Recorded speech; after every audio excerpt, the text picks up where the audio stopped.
श्री स्वामी समर्थ. उधळा गुलाल, वाजवारे नगारे, त्रैलोक्याचे स्वामी आज धरतीवर आले.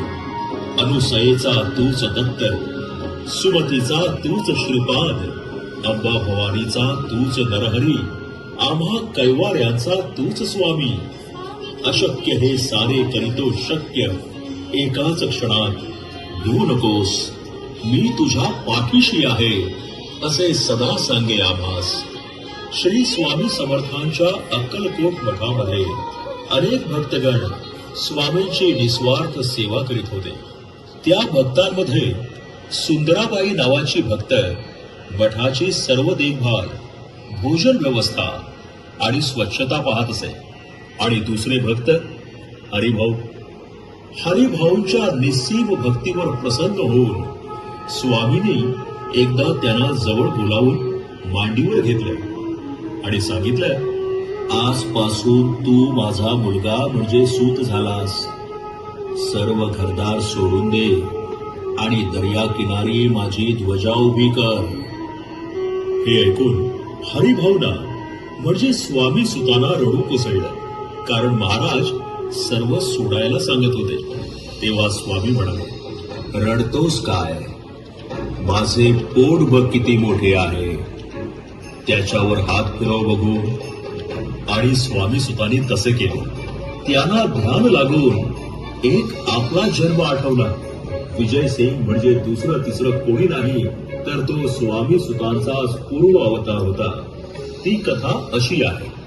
शेकडो वर्षांपूर्वी पंजाब प्रांतात हस्तिनापूर येथे शेलीखेडा नावाचे गाव होते. या ठिकाणी विजयसिंग नावाचा एक लहान मुलगा कुटुंबासह राहायचा.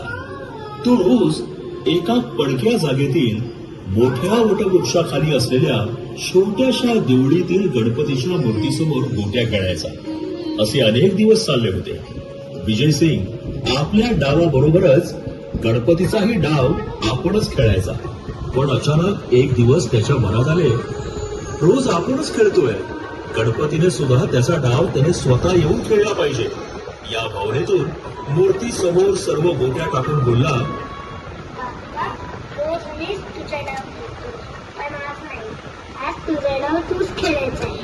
इतके त्याच्या तोंडातून शब्द निघताच धरणी कंपित होऊन वेगाने वारे वाहू लागले.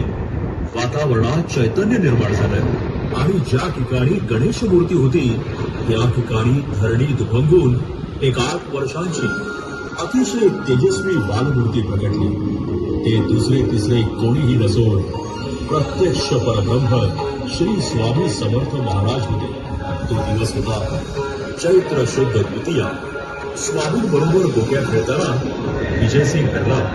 तेव्हा बालरूप स्वामींनी त्याला सर्व गोट्या उधार दिल्या आणि परत भेटण्याचं वचन देऊन तिथून ते अंतर्धान पावले.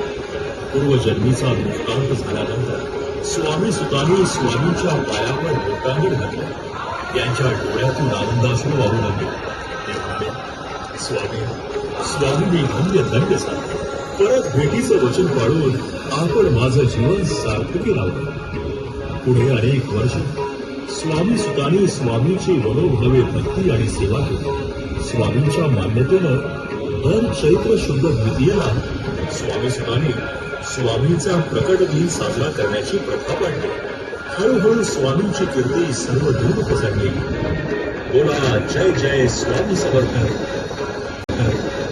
भिवू नकोस, मी तुझ्या पाठीशी आहे, अशक्य ते शक्य करतील बस.